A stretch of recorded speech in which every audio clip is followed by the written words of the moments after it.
I mean, when a copyright expires nowadays depends on when it was originally copyrighted, and so it could go it could go anywhere from the life of the author plus 70 years to who knows. I don't remember all the different. So I take it by Mickey Mouse example, 95 years isn't extendable. I mean, you can't, like with 14 years, you can't reapply. No, there's no reapply. Yeah, you're right. That all changed, and that was the case until 1976. There was always a one term, and then you could get it for another term. So I'm assuming, I can't remember anything. I don't remember exact details in the 1999 law, but anything that was within some sort of copyright term in 1999 was extended X number of years. I don't remember how many years that was, and you probably don't care anyway. But the standard now is life of the author plus 70 or 95 years. If somebody's on staff at Disney and creates Finding Nemo, that comes under a copyright from Disney, so that's only 95 years. Yes, right. But Walt is a special guy. Right. Do Well, we expect in another 20 years we'll be going through probably. another extension? Well, as I think I noted there, the Constitution says that Congress has the power to secure for limited times, and this last year, the Supreme Court upheld Congress's power to extend it. They said, well, we don't know what limited means. We haven't reached it yet, basically. So what limited means, nobody knows. But at least the Supreme Court ruled that, I think it was a maybe 5-4 or 6-3 decision rule that that's still okay, the limited time. The argument being that things at some point need to be in the public domain, and so the argument is that the whole idea was you give the creator the economic benefit to begin with, but at some point the public should be able to have access for free to these things. But with political lobbying and so forth, that tends to be, the time before it goes into the public domain continues to get longer and longer.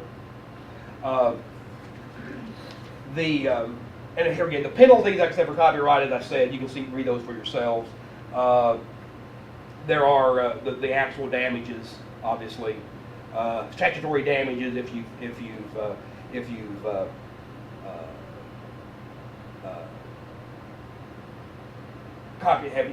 file copyright within 90 days, and then there are criminal penalties. In fact, the law was changed in '98, I guess it was, for willful infringements, even if there's no profit motive. Prior to that, there had to be a profit motive before criminal penalties could be imposed, but that's not the case anymore. It depends on how, as I said, the value. If the total retail value of the copies is at least $1,000, or less than $2,500, you can be imprisoned for 1 year and fine at $100,000.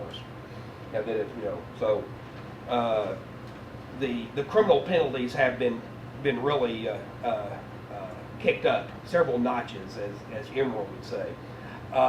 So that can be of some concern. You notice that from our standpoint, 6B there says, the note says that statutory damage may be remitted to not less than $200 if the infringer had a reasonable ground to believe the use was fair, and he or she is an employee of an agent of a nonprofit educational institution or library. So they give us a break there in case we get sued, and if we really in good faith thought it was fair use or whatever. Now, speaking of fair use, obviously fair use is sort of the heart of the whole debate about copyright, particularly for educators. You can see Section 107 says fair use of copyrighted work for purposes such as criticism, comment, news reporting, teaching, including multiple copies for class use, scholarship or research is not an infringement of copyright. So if you deal with, and obviously criticism, comment, news reporting, teaching, scholarship or research. I mean, the two groups, I'm a member of the two groups that do that the most, journalists and educators. So obviously those are the journalists and educators are the ones who probably can benefit from fair use more than anybody else, because they're the ones that do those activities, engage in those activities. Okay. Now, in determining fair use, the statute says there are 4 factors a court, in other words, fair use is an offense to a copyright infringement lawsuit. If you get sued for copyright infringement, you would say, well, it was fair use. well, then you would have to prove then the defense is fair use. And so the factors that a court looks at to determine whether or not the use is fair, the purpose and character of the use, including whether the use is of a commercial nature or is for non-profit educational purposes, nature of the copyrighted work, amount and substantiality of the portion used, the effect of the use on the potential market for a value of the copyrighted work. Okay, now let's look at some examples there, or look at some idea. In fact, it may just be good. Well, let me do it this way. The purpose and character of the use, that's fairly simple. Is the use, if the use is for non-profit purposes, then you're probably going to get a plus when it comes to that factor. That doesn't mean you're going to win, but at least factor one weighs in your favor. If it's commercial use, you're probably going to be dead in the water for factor one. Doesn't mean you're going to win or lose, it's just one factor. You have to look at all four. But that's very, obviously very important. And also, uses that are, let's say, transformative. You take some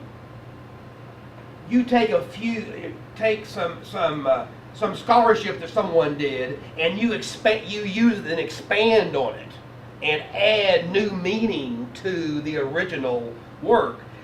The courts would tend to say that the nature of the use, you're using it to create new things, and therefore that favors fair use. Okay, so you take there was a good example. There was a case several years ago where somebody wrote a little grammar book. Okay, and had some examples of grammar book. Someone else then wrote a bigger grammar book and used some of the examples from the original book, and the original author, sued the second author, and the court basically said, well, yeah, they used some of these, but they really expanded. They used just part of these and created this whole new book about language and so forth, and so it really was just a sort of transformed the original into something new, and therefore the nature of the use was positive, not necessarily negative. So that plays a role. So that's not considered a derivative work then? No, that would not be. Derivative work would then be more of just changing the fixed media? Yeah, that was certain. Yeah, that's a good point. In other words, if you took this original book and made it into a CD, then that would be a derivative work. Yeah, that's a good point. But as long as you just take, and of course, all the factors apply there. Obviously, if the second author had taken the entire book and used it, then that would have weighed very, very negatively for number three there, obviously. But I'm talking about the courts do. If you use something, you take 4 or 5 minutes of a film in your video and you use it to criticize, to make comments about it. That, once again, is sort of the nature of the use favors fair use, because you're sort of using it to create new material.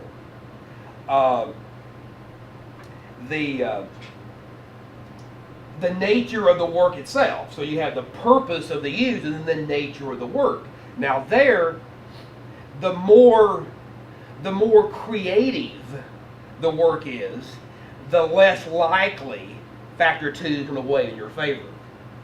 The more historical, the more factual it is, the more likely it's going to weigh in your favor. So in other words, there's only, I always tell with journalists, okay, a newspaper writes a story that says, they write a story about yesterday's 9/11 commission hearings.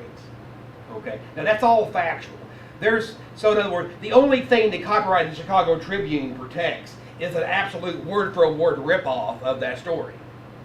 Somebody else could take that story and rewrite it, and there wouldn't be any copyright violation, because these are facts. There was nothing creative about this. All they do was reporting actual things, things that actually happened. Okay. So the more creative it is, fiction is going to be favored more. In other words, it's less likely that you can argue fair use when you use a fictional piece, when you try to copy a fictional piece, than if you if you use nonfiction. So the more creative it is, the less likely factor 2 is going to weigh in favor of fair use. Or like a workbook, a consumable workbook. You have 25 exercises, so gee, I don't want my student to buy this, so I'll just copy the 25 exercises. Well, you know, that the nature of the work itself is that every student has to have this book. There's no used book market for it. There shouldn't be. And therefore, that's why in our textbook rental system, we don't allow workbooks. And we're not supposed to allow workbooks in textbook rental because they're supposed to be consumable. It's not a system where you can sort of pass them along from one class to another.